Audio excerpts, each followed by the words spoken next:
ബി.ജെ.പിയെ തൂത്തെറിഞ്ഞിരിക്കുകയാണ് പഞ്ചാബ്.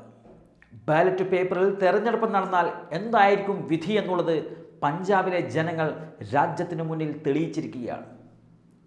തദ്ദേശ തെരഞ്ഞെടുപ്പായതിനാൽ പൂർണ്ണമായും സംസ്ഥാന സർക്കാരിൻ്റെ നിയന്ത്രണത്തിലാണ് തെരഞ്ഞെടുപ്പ് നടക്കുന്നത്. അതുകൊണ്ട് തന്നെ ഇന്ത്യ മുന്നണിയുടെ ഒരു ആവശ്യമായ പേപ്പർ ബാലറ്റ് സംവിധാനം പഞ്ചാബിൽ നടപ്പിൽ വരുത്തുവാൻ സംസ്ഥാനം ഭരിക്കുന്ന ആം ആദ്മി പാർട്ടി തയ്യാറാവുകയായിരുന്നു. EVM സംവിധാനത്തിൽ ജ്ഞാനേഷ് കുമാറിനെ കൂട്ടുപിടിച്ച് ബി.ജെ.പി വലിയ രീതിയിൽ അട്ടിമറികൾ നടത്തുന്നു. അതോടൊപ്പം തന്നെ പേപ്പർ ബാലറ്റിലേക്ക് തിരിച്ചു വന്നാൽ ബി.ജെ.പിയുടെ തകർച്ച തങ്ങൾക്ക് കാണാൻ സാധിക്കുമെന്നതായിരുന്നു പ്രതിപക്ഷ നേതാക്കൾ പറഞ്ഞുകൊണ്ടേയിരുന്നത്.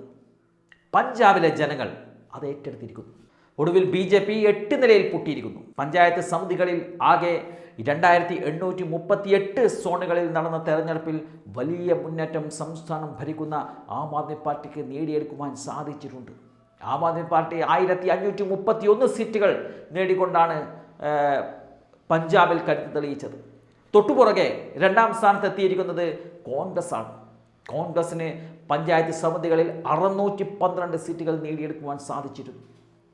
മൂന്നാം സ്ഥാനത്ത് വന്നിരിക്കുന്നത് ശിരോമണി അകാലിദളാണ്. അവർക്ക് 445 സീറ്റുകൾ ലഭിച്ചപ്പോൾ കേന്ദ്രം ഭരിക്കുന്ന ബി.ജെ.പിക്ക് ഈ പഞ്ചായത്ത് സമിതികളിൽ കിട്ടിയിരിക്കുന്നത് വെറും 73 സീറ്റുകൾ മാത്രമാണ്.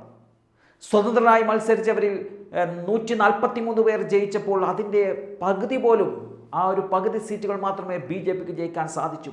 ജില്ലാ പരിഷത്തിലേക്ക് നടന്ന തെരഞ്ഞെടുപ്പിൽ ആകെയുള്ള 347 സീറ്റിൽ അവിടെയും ആം ആദ്മി പാർട്ടി മുന്നിട്ട് നിൽക്കുകയാണ്. 218 സീറ്റുകളിൽ ആം ആദ്മി പാർട്ടി വിജയിച്ചപ്പോൾ കോൺഗ്രസ് തന്നെയാണ് അവിടെയും രണ്ടാം സ്ഥാനത്ത്. കോൺഗ്രസിന് 62 സീറ്റുകൾ ലഭിച്ചു. തൊട്ടുപുറകെയുള്ള ശിരോമണി അകാലിദൾ അവർക്ക് 42 സീറ്റുകൾ ലഭിച്ചിട്ടുണ്ട്.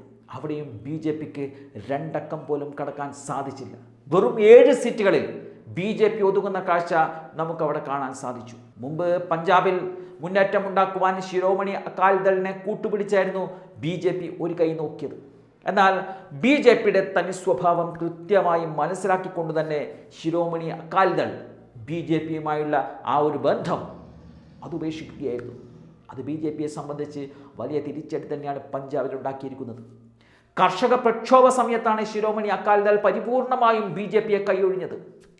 ബി.ജെ.പിയുടെ തെറ്റായ നയങ്ങൾ പലതും പഞ്ചാബിൽ വലിയ പ്രതിഷേധങ്ങൾ ഉണ്ടാക്കിയപ്പോൾ ബി.ജെ.പിക്കൊപ്പം നിൽക്കുന്ന തങ്ങൾക്ക് അതൊരു തിരിച്ചടിയായി മാറുമെന്ന് മനസ്സിലാക്കിയാണ് ബി.ജെ.പി സഖ്യം അകാലിദൾ മുറിച്ചു മാറ്റിയത്.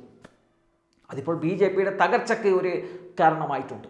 മാത്രമല്ല, കേന്ദ്ര ഏജൻസികളെ ഉപയോഗിച്ച് പ്രതിപക്ഷ നേതാക്കളെ വേട്ടയാടുന്ന വിഷയവും പഞ്ചാബിൽ വലിയ തോതിൽ ചർച്ച ചെയ്യപ്പെട്ടിരുന്നൊരു വിഷയമാണ്. അതോടൊപ്പം തന്നെയാണ് രാഹുൽ ഗാന്ധി ഉയർത്തിയ വോട്ട് ചോരി വിഷയം. വോട്ട് ചോരി വിഷയം പഞ്ചാബിൽ സാധാരണക്കാർക്കിടയിൽ വലിയ രീതിയിൽ ചർച്ചയായി മാറി.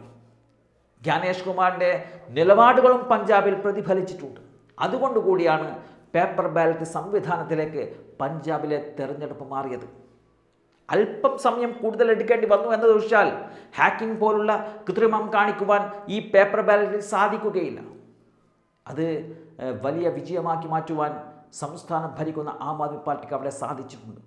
പഞ്ചാബിലെ ജനങ്ങൾ പ്രതിപക്ഷം പറയുന്ന നിലപാടിനോട് യോജിക്കുന്നു എന്ന് തന്നെയാണ് പഞ്ചാബിലുള്ള ഈ നീക്കത്തിലൂടെ നമുക്ക് മനസ്സിലാക്കാൻ സാധിക്കുന്നത്.